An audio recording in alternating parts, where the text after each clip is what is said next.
Este vídeo de estreia do canal Alex Figueiredo Pensando Educação é o primeiro de uma série sobre neurociências e educação. O século do cérebro. A década do cérebro, durante os anos 90, foi uma iniciativa inicialmente do governo americano que foi seguida por diversos centros de pesquisa também na Europa e foi um grande incentivo ao desenvolvimento do estudo do funcionamento cerebral. Então, a partir dos anos 90, houve um avanço muito grande desse estudo. E agora, durante o século XXI, alguns biólogos, alguns cientistas da área da biologia dizem que vai ser o século da biologia, assim como o século XX foi o século da física. E dentre as áreas da biologia, a que mais tem se destacado, até pelo grande avanço que temos feito em pouco tempo, são os estudos sobre o cérebro. Então, por isso que muitos chamam o século XXI é o século do cérebro. Então, esse grande avanço do conhecimento sobre o funcionamento cerebral despertou um grande interesse do público e de cientistas de diversas áreas.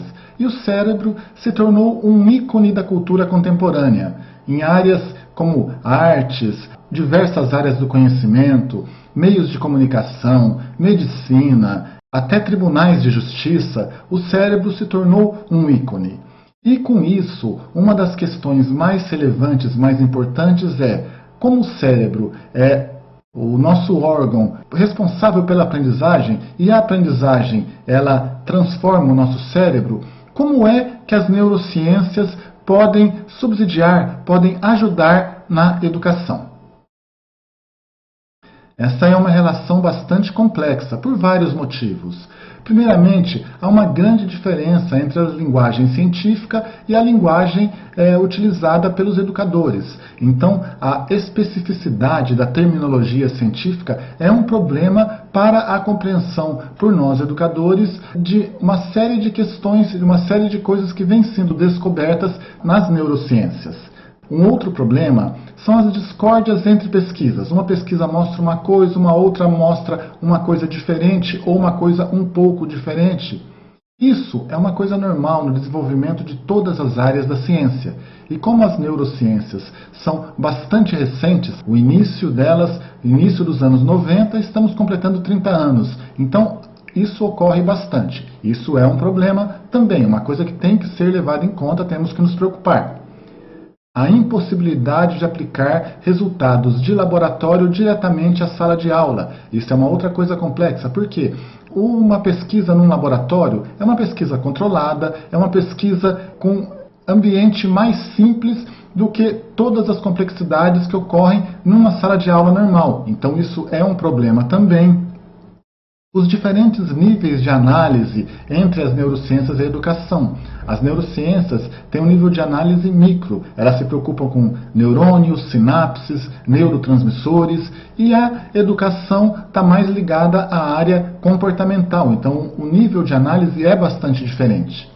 E também a crença de muitos educadores, quando começaram a surgir as novidades sobre o funcionamento do cérebro, de que as neurociências dariam soluções rápidas e seriam prescritivas, ou seja, elas ajudariam a resolvermos todos os problemas da educação. Não é assim tão simples, não é assim tão fácil. Um problema grave são os neuromitos. O que são neuromitos?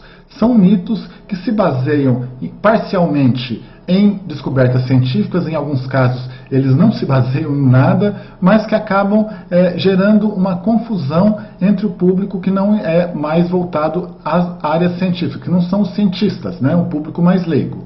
Então, por exemplo, só usamos 10% do cérebro. A gente ouve isso em muitos lugares, as mais diversas pessoas falando sobre isso. Isso não é verdade.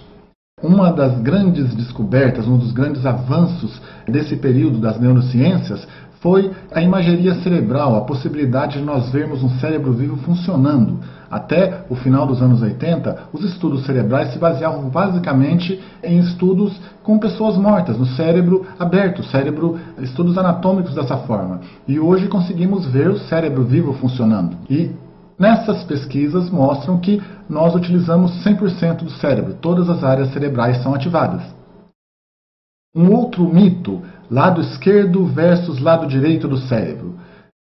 Como há algumas especializações hemisféricas, por exemplo, a linguagem mais associada ao hemisfério esquerdo, pensamento abstrato mais associado ao hemisfério direito, isso acaba se tornando um mito no sentido que os dois lados, os dois hemisférios são muito mais integrados do que se parece, do que se pensa inicialmente, e questões como vou desenvolver uma área, vou desenvolver a outra área, um lado do cérebro, outro lado do cérebro, não são baseados de fato nas ciências.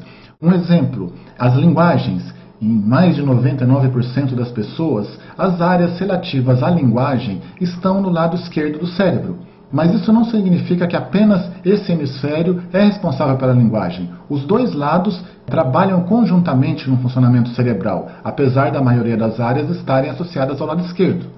E há algumas exceções, como o caso de pessoas cegas ou pessoas que se mudam na idade adulta de um ambiente linguístico, de uma comunidade linguística para outra comunidade linguística bastante diferente.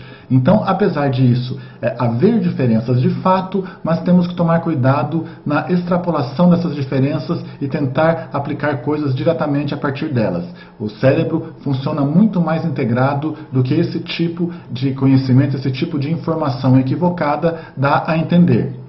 Uma outra questão é em relação às inteligências múltiplas.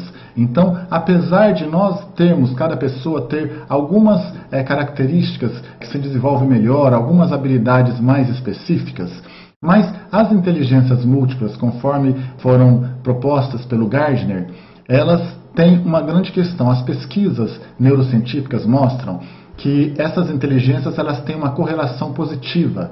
O que significa isso? Que todas elas estão associadas positivamente. Ou seja, se eu tenho um maior tipo de inteligência, um nível um pouco mais alto, eu também vou ter níveis mais altos das outras inteligências, mesmo que esses níveis sejam diferentes. E a recíproca é verdadeira. Então, não existe, de fato, pelas pesquisas neurocientíficas, diferentes tipos de inteligência, mas uma inteligência mais global que está associada em diferentes níveis a habilidades diferentes.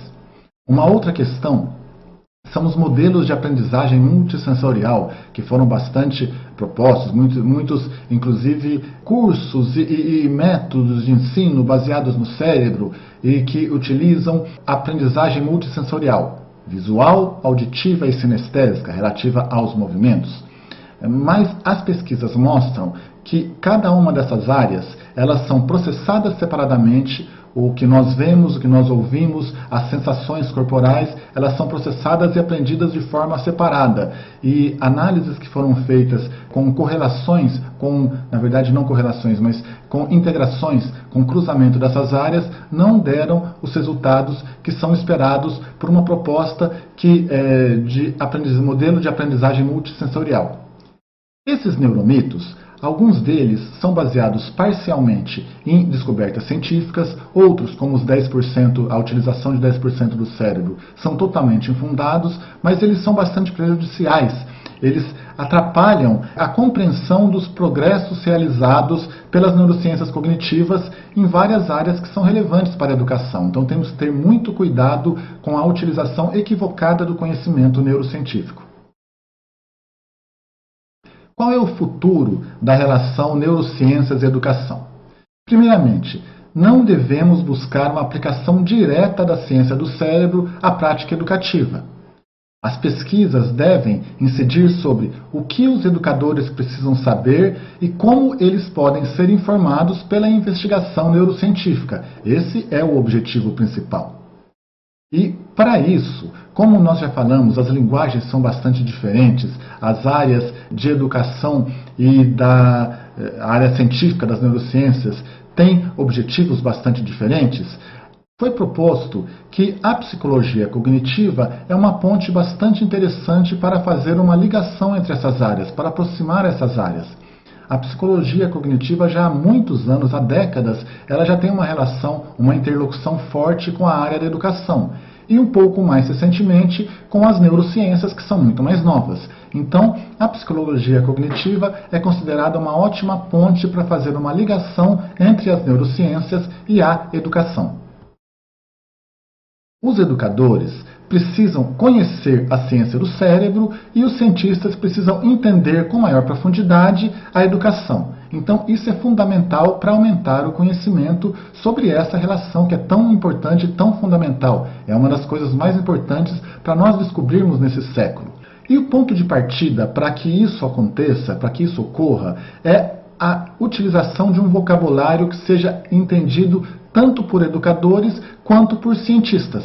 Então isso é também uma coisa importante. Para que nós tenhamos uma linguagem comum, isso facilita extremamente a compreensão. Os problemas de investigação devem ir de encontro aos problemas reais que ocorrem em sala de aula.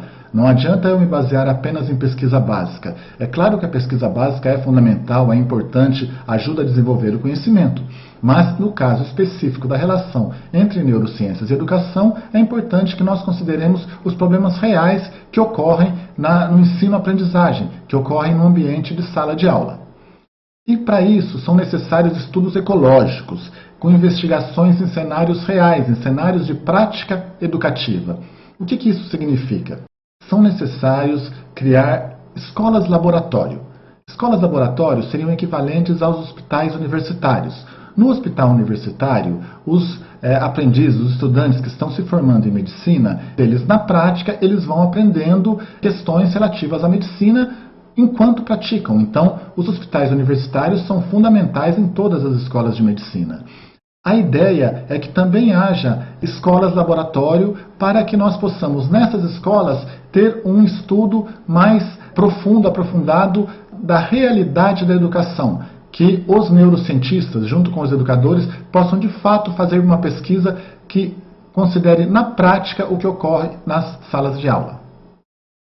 Estamos construindo uma nova ciência interdisciplinar. Na verdade, não é apenas neurociência, não é apenas educação, mas é uma nova ciência interdisciplinar, que considera ambas as abordagens, ambas necessidades. Para isso, não basta apenas compartilhar conhecimento entre múltiplas disciplinas. Então, nessa figura, nós mostramos uma característica da interdisciplinaridade ou multidisciplinaridade. Elas, apesar de terem um conceito um pouco diferente, não é o caso de nós entrarmos aqui na discussão nessas diferenças, mas basicamente são disciplinas que têm algumas áreas em comum e essas áreas em comum possibilitam uma certa abordagem, uma certa ampliação do conhecimento. Mas isso não basta para construir uma nova disciplina. Para isso, para construir uma nova disciplina, uma nova ciência interdisciplinar, o caminho parece ser a transdisciplinaridade. E como que isso funciona?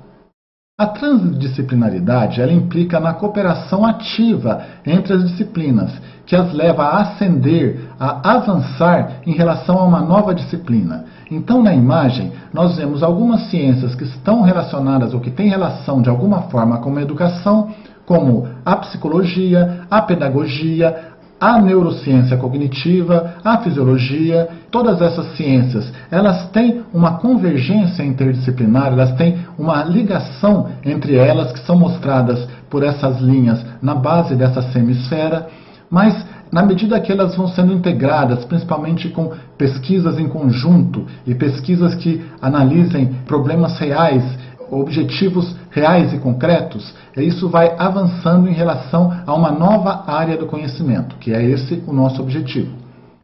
Essa nova área do conhecimento é chamada normalmente de neuroeducação. Em algumas publicações vamos encontrar ciências da mente, cérebro e educação ou neurociência educativa em outras publicações. Aqui no Brasil nós utilizamos mais o termo neuroeducação.